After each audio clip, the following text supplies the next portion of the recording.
गांव की जिठानी। शांति अपने दो बेटों अर्नव और आरुष के साथ शांति से जीवन बिता रही थी। लेकिन शांति के पति सोहन से उसकी कभी कभार थोड़ी अनबन हो जाती थी। एक दिन शांति रोज की तरह सुबह का खाना बना रही थी, तभी दरवाजे की घंटी बजी। घंटी की आवाज सुनकर वो दरवाजे की ओर जाते हुए कहती है, अरे आती हूँ, कौन है, सब्र करो। शांति दरवाजा खोलती है तो देखती है कि उसके जेठ मोहनदास सामने खड़े होते हैं। वो सक पकाकर अपना घूंघट करती है और पैर छूकर कहती है, आइए आइए जेठ जी। कैसी हो शांति? जी मैं तो बिल्कुल ठीक हूँ, सब आपकी मेहरबानी है भाई साहब। शांति और मोहनदास की बातें सुनकर शांति का पति सोहन और उसके दोनों बेटे बाहर आ जाते हैं। अरे भैया राम राम, कैसे हो आप? राम राम भाई। अरे शांति, ऐसे खड़ी खड़ी क्या देख रही हो? चाय कॉफी कुछ लेकर आओ, भैया आए हैं। शांति तेजी से रसोई की ओर आगे बढ़ती हुए कहती है, अरे मेरी माँ, गेट खोलने के चक्कर में मेरे तो चावल ही जल गए। वो दौड़ी दौड़ी रसोई में जाती है और देखती है कि सारे चावल जल गए हैं।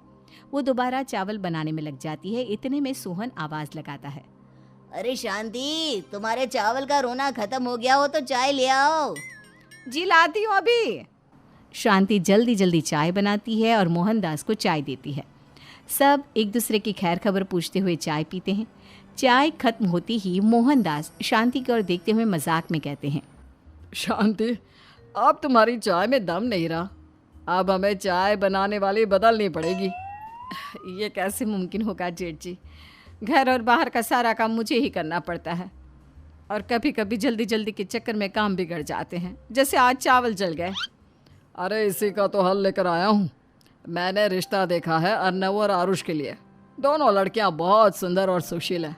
अगर आप दोनों इजाज़त दें तो बात करूँ आगे। सोहन और शांति रिश्ते की बात सुनकर कहते हैं, अब ठीक है, बात चलाइए ना भैया, पर पहले लड़की के बारे में कुछ बताइए तो सही। हाँ हाँ भाई साहब, लड़की कैसी है, परिवार कैसा है, कहाँ के रहने वाले हैं? देखो, परिवार तो बहुत अच्छा है, पर वे दोनों लोग बहुत गरीब हैं। दहेज में कुछ मिलेगा नहीं। अरे हमें दहेज में कुछ चाहिए भी नहीं, बस लड़की संस्कारी होनी चाहिए। एक लड़की तो पढ़ी लिखी है और शहर की रहने वाली है, पर दूसरी अपनी गरीबी की वजह से पढ़ न सकी और गांव में रहती है। लेकिन दोनों है बहुत खूबसूरत। अगर तुम सबको देखते ही पसंद ना आ जाए तो मेरा नाम बदल देना। हाँ, पर तो हम आके मूंद कर भरोसा कर सकते हैं भैया। आप आगे बात चलाइए, हम शादी करने को तैयार हैं। कुछ ही दिन में अर्नव और आरुष की शादी हो जाती है। आरुष की शादी अनपढ़ लड़की मंजरी से हो जाती है, जो कि बहुत भोली भी होती है, और अर्नव की शादी पढ़ी लिखी लड़की तनुजा से हो जाती है, जो कि घमंडी और चालू होती है। एक दिन मंजरी घर के काम कर रही थी कि अचानक शांति उसे आवाज लगाती है, बड़ी बहू, ओ बड़ी बहू, मंजरी जल्दी यहाँ आओ। मंजरी जल्दी जल्दी शांति के पास जाती है। बेटा मेरे पैर दबा दे, बहुत दर्द हो रहा है। जी माँ जी, बस बर्तन धोकर आती हूँ। अरे बैठ यहाँ, मेरे पैर में बहुत तेज दर्द हो रहा है, बर्तन छोटी बहू धो लेगी। मंजरी शांति के पैर दबाने लगती है तो शांति तनुजा को आवाज लगाती है, छोटी बहू, ओ छोटी बहू।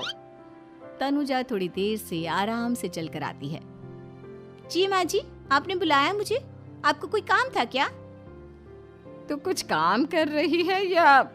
शांति की बात काटते हुए तनुजा बोलती है, कुछ नहीं माँ, फोन पर अपने घर पर बात कर रही थी। अरे बाद में बात करियो अपने घर वालों से, पहले जाके बर्तन धो ले। तनुजा मुंह बनाते हुए अपनी जिठानी की ओर देखती है और मन ही मन कहती है, ये महारानी वहाँ बैठी है, ये नहीं कि बर्तन धो ले। मैंने इतनी पढ़ाई बर्तन धोने के लिए की थी क्या? तनुजा दांत पीसकर वहां से चली जाती है। अगले दिन सब दफ्तर चले जाते हैं, तभी डाकिया चिट्ठी लाता है।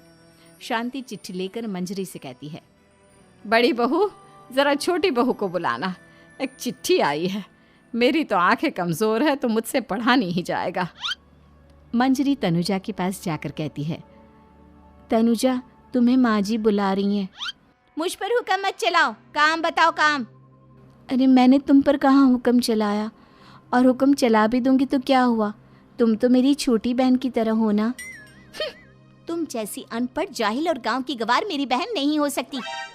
बेचारी मंजरी तनुजा की बात सुनकर अपना सा मुंह लेकर रह गई। कोई चिट्ठी आई है, माँ जी तुमसे पढ़वाना चाहती है, बस इसलिए बुला रही हैं।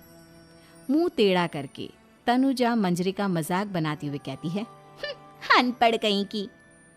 तनुजा का ऐसा बर्ताव देखकर बड़ी बहू बहुत दुखी होती है। तनुजा को अपनी पढ़ाई का घमंड इतना हो गया कि अब वो घर के कोई काम नहीं करती और अपनी जेठानी का मजाक बनाती रहती। तनुजा का ये बर्ताव अब उसकी सास को भी नजर आने लगा था। एक दिन शांति ने अपनी बड़ी बहू से कहा, मंजरी, तनुजा हर समय तुम्हारा मजाक उड़ाती है, तुम्हें गुस्सा नहीं आता क्या? आता तो है माँ जी, लेकिन मैं क्या करूं?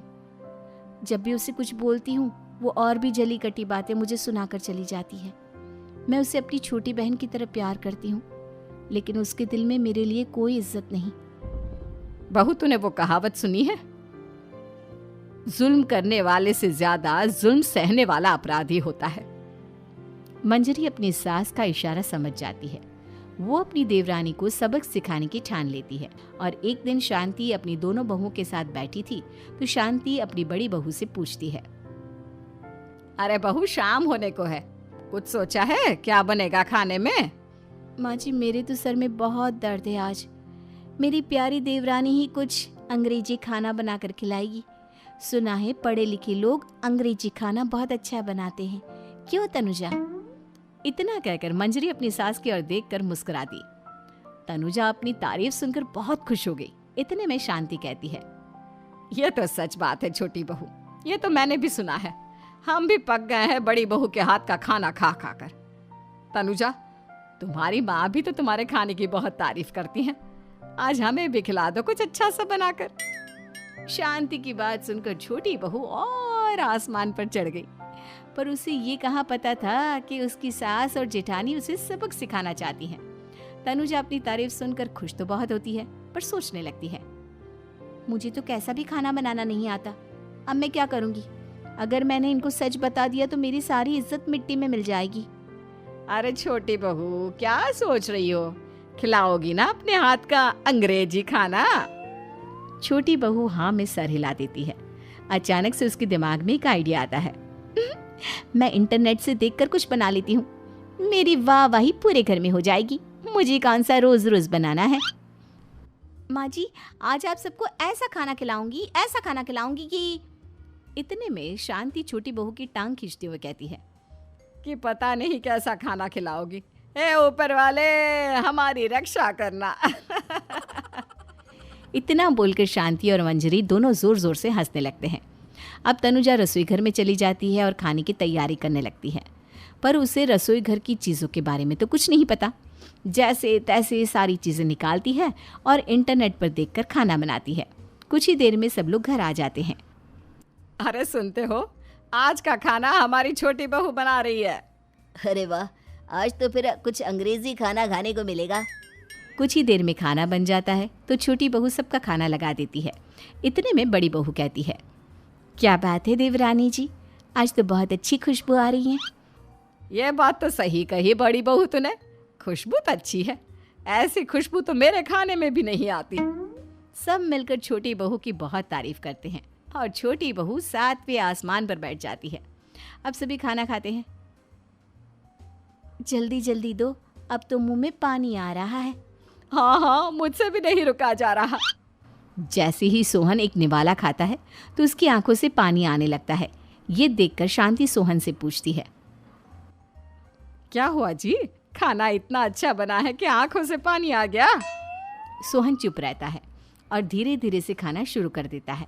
इतने में सोहन छोटी बहू से कहता है, बेटी तुम भी तो खाओ, तुम क्यों रुकी हो? खाना सच में बहुत अच्छा है। ये कहकर सोहन जोर से हंस देता है। फिर सब खाना खाने लगते हैं, लेकिन खाने में नमक और मिर्च तेज हो गई थी। तनुजा से कोई कुछ नहीं बोलता, बल्कि उसे भी खाने को कहते हैं। जैसे ही छोटी बहू खाना खाती है वो पानी पानी कहकर चिल्लाती है, पानी, इसमें तो पानी। ये खाना तो सच में इतना अच्छा बना है कि हमारे साथ साथ देवरानी जी भी इसके स्वाद को कभी नहीं भूल पाएंगी। सही कहा बहू। तनुजा को अपनी गलती का एहसास हुआ और उसने अपनी सास से कहा, माँ जी ये मेरी गलती नहीं है, इंटरनेट पर दिखाया था कि 4 चम्मच नमक और मिर्च डालने हैं। अब मंजरी को भी मौका मिल गया और उसने तनुजा पर तंज कसा। नाच न जाने आंगन टेढ़ा, हर जगह अपनी पढ़ाई दिखाती हो, दूसरों का मजाक उड़ाती हो। अब पता चला ना, हर चीज़ में पढ़ाई काम नहीं आती।